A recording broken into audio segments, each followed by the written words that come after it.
এক breaking news লৈ আহিছো জুবিন গাৰ্গৰ মৃত্যুৰ ৰহস্যৰ তদন্ত ক্ষিপ্ৰতৰ হৈছে আজি পুনৰ কেইবাজনো লোকক কৰা হ'ব সোধাপোছা জুবিন গাৰ্গৰ মৃত্যুৰ ৰহস্য সন্দৰ্ভত গ্ৰহণ কৰিব সাক্ষ্য পুনৰবাৰ জনাইছো জুবিন গাৰ্গৰ মৃত্যুৰ ৰহস্যৰ তদন্ত ক্ষিপ্ৰতৰ কৰিছে আৰু জুবিন গাৰ্গৰ মৃত্যুৰ ৰহস্য সন্দৰ্ভত কেইবাজনো লোকক আজি কৰা হ'ব সোধাপোছা সিআইডিৰ কাৰ্যালয়ত আজি উপস্থিত হ'ব কেইবাজনো দিনৰ 11 বজাত সকলোকে সিআইডিৰ কাৰ্যালয়ত উপস্থিত হোৱাৰ বাবে নিৰ্দেশনা প্ৰদান কৰা হৈছে জুবিন গাৰ্গৰ মৃত্যুৰ ৰহস্য সন্দৰ্ভত গ্ৰহণ কৰা হ'ব সাক্ষ্য যাৰ বাবে 11 বজাত সকলোকে সিআইডিৰ কাৰ্যালয়ত উপস্থিত হোৱাৰ বাবে নিৰ্দেশনা প্ৰদান কৰা হৈছে এছআইটি তদন্তকাৰী বিষয়ে গ্ৰহণ কৰিব সাক্ষ্য আৰু ইয়াৰ পূৰ্বে যেহেতু বহু কেইজনক সোধাপোছা অব্যাহত ৰাখিছিল জুবিন গাৰ্গৰ যিসকল ঘনিষ্ঠ আছিল তাৰ সমান্তৰালকৈ সিদ্ধাৰ্থৰো ঘনিষ্ঠ বহু কেইজনক সোধাপোছা কৰিছিল সিআইডিয়ে আৰু আজি পুনৰ সিআইডিৰ কাৰ্যালয়ত হাজিৰ হ'ব কেইবাজনো পুনৰবাৰ তেওঁলোকক সোধাপোছা কৰা হ'ব আৰু সাক্ষ্য গ্ৰহণৰ বাবে দিনৰ 11 বজাত সকলোকে সিআইডিৰ কাৰ্যালয়ত উপস্থিত হোৱাৰ বাবে নিৰ্দেশনা প্ৰদান কৰা হৈছে এছআইটিৰ তদন্তকাৰী বিষয়ে গ্ৰহণ কৰিব সেই ব্যক্তিসকলৰ সাক্ষ্য আৰু ইয়াৰ পূৰ্বে যেহেতু বহু সংখ্যকে আসলতে সাক্ষ্য প্ৰদান কৰিছে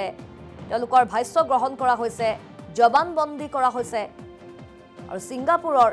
যি অসমীয়া প্ৰবাসী আছে সেই প্ৰবাসী বহু কেইজনে আহি তেওঁলোকৰ ভাষ্য প্ৰদান কৰিছে তেওঁলোকৰ জবানবন্দী কৰা হৈছে আৰু আজি কেইবাজনকো সিআইডিৰ কাৰ্যালয়ত উপস্থিত হোৱাৰ বাবে নিৰ্দেশনা প্ৰদান কৰা হৈছে 11 বজাত গৈ সিআইডিৰ কাৰ্যালয়ত তেওঁলোক উপস্থিত হ'ব লাগিব এছআইটিৰ বিষয়াই গ্ৰহণ কৰিব সাক্ষ্য যিসকল তদন্তকাৰী বিষয়া আছে সেই তদন্তকাৰী বিষয়াই সাক্ষ্য গ্ৰহণ কৰিব আৰু জুবিন গাৰ্গৰ বহু ঘনিষ্ঠ লোককো সোধাপোছা কৰিছিল তাৰ সমান্তৰালকৈ সিদ্ধাৰ্থৰ ঘনিষ্ঠকো সোধাপোছা কৰিছিল সিআইডিয়ে আৰু আজি পুনৰ কেইবাজনকো সিআইডিৰ কাৰ্যালয়ত উপস্থিত হোৱাৰ বাবে নিৰ্দেশনা প্ৰদান কৰা হৈছে দিনৰ 11 বজাত সেই লোকসকল গৈ সিআইডিৰ কাৰ্যালয়ত উপস্থিত হ'ব লাগিব তেওঁলোকৰ সাক্ষ্য গ্ৰহণ কৰিব এছআইটিৰ বিষয়ববীয়াই আৰু ইতিমধ্যে এছআইটিৰ দুজনীয়া দলো যেহেতু গৈ সিংগাপুৰত উপস্থিত হৈছিল সিংগাপুৰতো পৰ্যবেক্ষণ কৰিছে জুবিন গাৰ্গে য'ত নিশা কটাইছিল সেই হোটেল পান পেচিফিক হোটেলতো উপস্থিত হৈছিল এছআইটিৰ দুজনীয়া দলটো তাৰ সমান্তৰালকৈ যি স্থানত ঘটনা সংঘটিত হৈছিল যদিয়ত পাৰ্টিত জুবিন গাৰ্গ নোহোৱা হৈ গৈছিল সেই স্থানো পৰিদৰ্শন কৰিছে আৰু লগতে সিংগাপুৰ আৰক্ষীৰ সৈতে আলোচনাটো মিলিত হয় এছআইটিৰ দুজনীয়া দলটো আৰু তাৰ পাছতে আজি পুনৰ সিআইডিৰ কাৰ্যালয়ত হাজিৰ হ'ব কেইবাজনো লোক জুবিন গাৰ্গৰ ঘনিষ্ঠ লগতে সিদ্ধাৰ্থৰ ঘনিষ্ঠ আৰু এইকেইদিন যেহেতু তেওঁলোকক উপৰ্যপৰি সোধাপোছা অব্যাহত ৰখা হৈছিল আৰু আজি তেওঁলোকক পুনৰ 11 বজাত উপস্থিত হোৱাৰ বাবে নিৰ্দেশনা প্ৰদান কৰিছে সিআইডি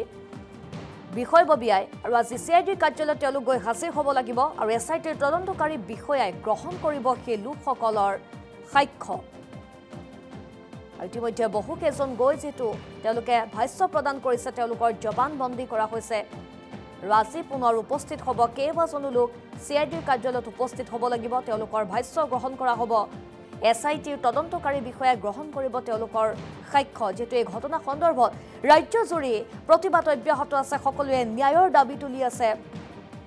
আৰু তাৰ মাজতে কিন্তু অধিক ক্ষিপ্ৰতৰ হৈছে জুবিন গাৰ্গৰ ৰহস্যজনক মৃত্যুৰ এই ঘটনা এছআইটিয়ে উপৰ্যপৰি তদন্ত অব্যাহত ৰাখিছে বহু সংখ্যক লোকক সোধাপোছা অব্যাহত ৰাখিছে আৰু ইতিমধ্যে কাৰাগাৰৰ কালকুঠৰিত আছে সিদ্ধাৰ্থ লগতে শ্যাম কানু অমৃত প্ৰভা শেখৰ জ্যোতি গোস্বামী লগতে জুবিন গাৰ্গৰ 2 পিএছও কাৰাগাৰতে আছে আৰু তেওঁলোকক কাৰাগাৰত ৰখাৰ পাছতে আৰু বহু কেইজন আহি সিআইডিৰ কাৰ্যালয়ত উপস্থিত হৈছে তেওঁলোকৰ সাক্ষ্য গ্ৰহণ কৰা হ'ব আৰু আজি সিআইডিৰ কাৰ্যালয়ত 11 বজাত তেওঁলোক উপস্থিত হোৱাৰ বাবে নিৰ্দেশনা প্ৰদান কৰা হৈছে আৰু সিআইডিৰ কাৰ্যালয়ত উপস্থিত আছে আমাৰ সতীৰ্থ হাফিজুৰ ৰহমান এই মুহূৰ্তত পোনপটীয়াকৈ হাফিজুৰ আমি ফোন যোগে সংযুক্ত হৈছো আমাৰ সতীৰ্থ হাফিজুৰ ৰহমানৰ সৈতে হাফিজুৰ ৰহমান আজি যেহেতু সিআইডিৰ কাৰ্যালয়ত বহু কেইজন উপস্থিত হ'ব বুলি জানিব পৰা গৈছে দিনৰ 11 বজাত তেওঁলোক আহি উপস্থিত হ'ব লাগিব আৰু কোন কোন আহি উপস্থিত হ'ব আপোনাৰ হাতত কি তথ্য আছে হাফিজুৰ হয় সানিয়া সময়ৰ সমান্তৰালভাৱে ইতিমধ্যে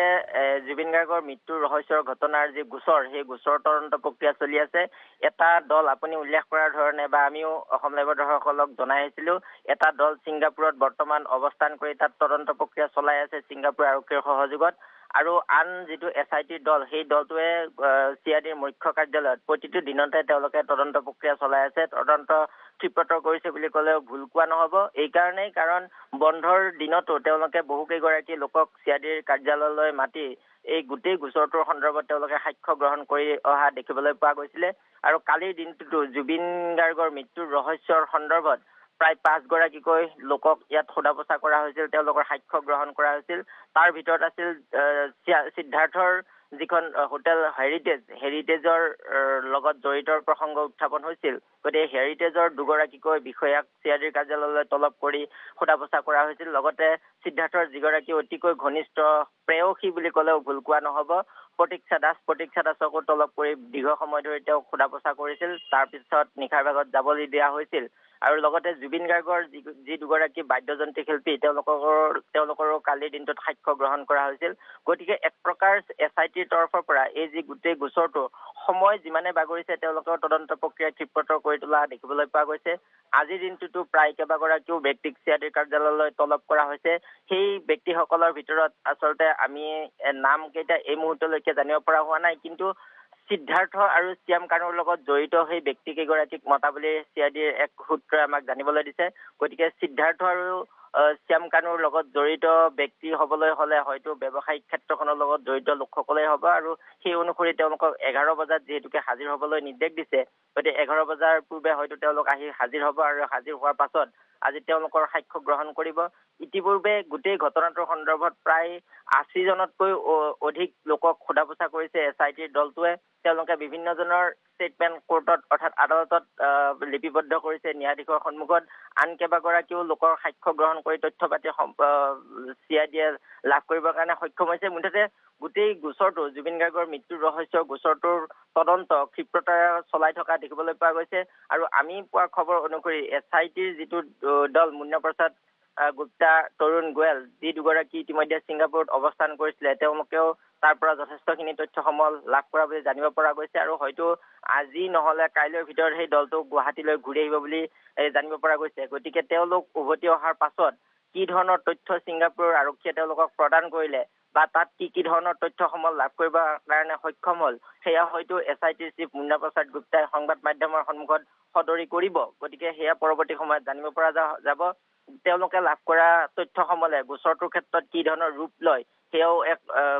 ভূমিকা গ্ৰহণ কৰিব গতিকে গোটেই দিশটো যদি চাবলৈ যোৱা যায় SITৰ তৰফৰ পৰা সময় যেহেতুকে বাগৰি গৈ আছে গতিকে 90 দিনৰ ভিতৰত চাৰ্জশ্বিট এখন দিব লাগিব আৰু চাৰ্জশ্বিটখন দিবৰ বাবে SITয়ে তদন্ত প্ৰক্ৰিয়া ক্ষিপ্ৰতৰ কৰিছে ইজনৰ পিছত সিজনকৈ লোকৰ ভাষ্য গ্ৰহণ কৰিছে আদালতত ৰেকৰ্ড কৰিছে এভিডেন্স যি ধৰণৰ অৰেল এভিডেন্স হওক বা ডকুমেণ্টাৰী এভিডেন্স হওক বা সাইন্টিফিক এভিডেন্সেই হওক সকলোসমূহ তেওঁলোকে মজুত কৰিছে হয়তো খুব কম সময়ৰ ভিতৰতে তেওঁলোকে আদালতত সেই চাৰ্জশ্বিটখন দাখিল কৰিব আৰু তাৰ বাবে প্ৰয়োজনীয় তথ্যসমূহ তেওঁলোকে সংগ্ৰহ কৰাটো ইতিমধ্যে জানিব পৰা গৈছে গতিকে আজি বা কাইলৈ যিহেতুকে SITৰ চিফ মুন্না প্ৰসাদ গুপ্তা উভতি আহিব অসমলৈ গতিকে অসমলৈ উভতি অহাৰ পাছত তেওঁলোকে কি ধৰণৰ তথ্য পালে বা আগন্তুক সময়ত গোচৰটোৰ সন্দৰ্ভত তেওঁলোকে আৰু কি তথ্যসমূহৰ প্ৰয়োজন হয় সেই কথাটো হয়তো সদৰি কৰিব লগতে 14 দিনৰ যেহেতুকে ন্যায়িক জিম্মালৈ প্ৰেৰণ কৰা গৈছিল জুবিন গাৰ্গৰ মৃত্যুৰ ৰহস্যত গ্ৰেপ্তাৰ হোৱা আটাইকেইজন অভিযুক্তক তেওঁলোকক 14 দিনৰ পাছত পুনৰ আদালতত হাজিৰ কৰোৱা হ'ব আৰু হাজিৰ কৰাৰ পাছত পুনৰ তেওঁলোকক ন্যায়িক জিম্মালৈ প্ৰেৰণ কৰা হ'ব কিন্তু তাৰ মাজতে ছিংগাপুৰত যি ধৰণৰ তথ্য লাভ কৰিছে SITৰ দলটোৱে গতিকে সেই ছিংগাপুৰৰ পৰা অহাৰ পাছত SITয়ে পুনৰ সিদ্ধাৰ্থ আৰু শ্যাম কানু বা শেখৰ জ্যোতি বা অমৃত প্ৰভাতক পুনৰ সোধা-পোছা কৰিব নেকি এই দিশটো এই মুহূৰ্তত প্ৰশ্নবোধক চিনি হিচাপে বিবেচিত হৈছে কাৰণ বহু তথ্যসমূহ পোৱা বুলি জানিব পৰা গৈছে বা তেওঁলোকৰ যি ভাষ্য SITৰ সন্মুখত ৰাখিছিলে সেই ভাষ্য আৰু ছিংগাপুৰ আৰক্ষীৰ তাত পোৱা তথ্যৰ মাজত কিছু বৈসাদৃশ্য পোৱা বুলি জানিব পৰা গৈছে গতিকে সেই দিশটোৰ সন্দৰ্ভত হয়তো পুনৰ কাৰাগাৰতে এই শ্যাম কানু বা সিদ্ধাৰ্থক হয়তো সোধা-পোছা কৰিব গতিকে সেই দিশটো SITৰ চিফ মুন্না প্ৰসাদ গুপ্তা উভতি অহাৰ পাছতহে স্পষ্ট হ'ব কিন্তু এটা কথা আমি কৈছো CIDৰ কাৰ্যালয়ত SITয়ে ইজনৰ পাছত সিজনকৈ লোকক মাৰাথন তেওঁলোকৰ সাক্ষ্য গ্ৰহণ কৰি আছে তেওঁলোকে বিভিন্নজন লোকক তলব কৰিছে আৰু আজিৰ দিনটোতো আৰু কিছু সময় পাছতে আন কেইবাগৰাকীও লোক CIDৰ কাৰ্যালয়ত হাজিৰ হ'ব বুলি জানিব পৰা গৈছে সানিয়া হয় হাফিজুৰ ৰহমান ইতিমধ্যে যেটো তদন্ত প্ৰক্ৰিয়া অধিক ক্ষিপ্ৰতৰ হৈছে আৰু যেটো চাৰ্জশ্বিটো দাখিল কৰিব লাগিব আসলতে আপুনি যেহেতু এই ঘটনাৰ সৈতে জড়িত হৈ আছে বাতৰি সম্প্ৰচাৰৰ ক্ষেত্ৰত আপুনি সহায় সহযোগ কৰি আছে আৰু আপোনাৰ মতে আপোনাৰ অনুমান কেনেকুৱা ধৰণৰ চাৰ্জশ্বিট হ'ব পাৰে কিমান কঠোৰ হ'ব পাৰে সেই চাৰ্জশ্বিট হাফিজুৰ হয় ইতিমধ্যে যেহেতুকে যেতিয়া এছআইটিয়ে গ্ৰেপ্তাৰ কৰিছিল শেখৰজ্যোতি গোস্বামী এটা কথা উল্লেখ কৰিছিল যে জুবিন গাৰ্গক বিহিদি হত্যা কৰা হৈছিল গতিকে সেই দিশটো যথেষ্ট গুৰুত্বপূৰ্ণ আছিলে গতিকে সেই দিশটো তদন্ত এছআইটিৰ যি চিফ মুন্না প্ৰসাদ গুপ্তা বা তৰুণ গোৱেল ছিংগাপুৰত উপস্থিত হৈছে গতিকে বিহপান কৰোৱাৰ সেই কথাটো হয়তো তাত সত্যতা প্ৰমাণিত হ'ব বা যিটো ভিচেৰা ৰিপৰ্ট পাইছে সেই ভিচেৰা ৰিপৰ্টতো হয়তো সেই কথাবোৰ উল্লেখ আছে বিহপান দি হত্যা কৰোৱা হৈছিল নেকি এই কথাটো হয়তো সত্যতা পৰৱৰ্তী সময়ত প্ৰমাণিত হ'ব বা এছআইটিয়ে সেই দিশটোৰ তথ্য লাভ কৰিছে কিন্তু এটা কথা ক'ব লাগিব গোটেই গোচৰটোৰ কৰবাত যিটো অৱহেলিত হৈছিল জুবিন গাৰ্গ বা অৱহেলাৰ যিটো ধাৰা লগোৱা হৈছে 106 সেই দিশটোত অৰ্থাৎ নেগলিজেন্সৰ যিটো ধাৰা সেই ধাৰাটোত আটাইকেইগৰাকী অভিযুক্ত দোষী সাব্যস্ত হোৱাৰ ক্ষেত্ৰত কিন্তু যৎপৰোনাস্তি চেষ্টা চলাইছে এছআইটিৰ দলটোৱে কাৰণ অৱহেলা হোৱাটো সম্পূৰ্ণ তথ্য ইতিমধ্যে লাভ কৰিছে এছআইটিয়ে বিভিন্ন জুবিন গাৰ্গৰ যি চিকিৎসা প্ৰদান চলাই অহা চিকিৎসক কেইগৰাকীৰ ভাষ্য গ্ৰহণ কৰিছে জুবিন গাৰ্গক যি ধৰণৰ ছিংগাপুৰত ঔষধ সেৱন কৰিবলৈ দিয়া হোৱা নাছিল বা ওৰে নিশা তাত পাৰ্টি চলোৱা হৈছিল তাৰ পাছত খালী পেটেৰে তেওঁক ছিংগাপুৰৰ যি ইয়ট পাৰ্টিলৈ লৈ যোৱা হৈছিল সেই গোটেইখিনি কৰবাত এই আটাইকেইগৰাকী অভিযুক্তৰ অৱহেলাৰ এটা দৃশ্য স্পষ্ট হৈছিল গতিকে সেই অৱহেলাৰ ধাৰাটোতে হয়তো আটাইকেইগৰাকীক দোষী সাব্যস্ত কৰাৰ ক্ষেত্ৰত তথ্যসমূহ লাভ কৰা হৈছে আৰু যদি যিগৰাকী শেখৰজ্যোতি গোস্বামীয়ে অভিযোগ কৰিছিল তেওঁক বিহপান কৰোৱা হৈছিল গতিকে সেই বিহপান কৰোৱাৰ যদি তথ্যসমূহ এছআইটিয়ে লাভ কৰে বিচাৰ ৰিপৰ্ট হওক বা ছিংগাপুৰত গৈ তদন্ত চলোৱাৰ সময়ত যদি কিবা তথ্য প্ৰমাণ লাভ কৰিছে তেনেহ'লে নিশ্চিতভাৱে যিটো মৃত্যুৰ ধাৰা হত্যাকাণ্ডৰ ধাৰা আৰোপ কৰা হৈছিল 103 সেই ধাৰাটোৰ ক্ষেত্ৰতো হয়তো পৰৱৰ্তী সময়ত আৰক্ষীয়ে আদালতত সেই সন্দৰ্ভত অভিযোগনামাখনত উপস্থাপন কৰিব কিন্তু এটা কথা ঠিক হাফিজুৰ ৰহমান এই মুহূৰ্তত আপোনাক ধন্যবাদ জ্ঞাপন কৰিছো আৰু শেহতীয়া আপডেটসমূহ আপুনি আমাক জনাই থাকিব যেহেতু দিনৰ 11 বজাত কেইবাজনো আহি উপস্থিত হ'ব চিআইডিৰ কাৰ্যালয়ত আৰু এছআইটিৰ তদন্তকাৰী বিষয়াই যেটো তেওঁলোকৰ সাক্ষ্য গ্ৰহণ কৰিব আমি ধন্যবাদ জ্ঞাপন কৰিছো হাফিজুৰ ৰহমানক এই সন্দৰ্ভত সবিস্তাৰে জনোৱাৰ বাবে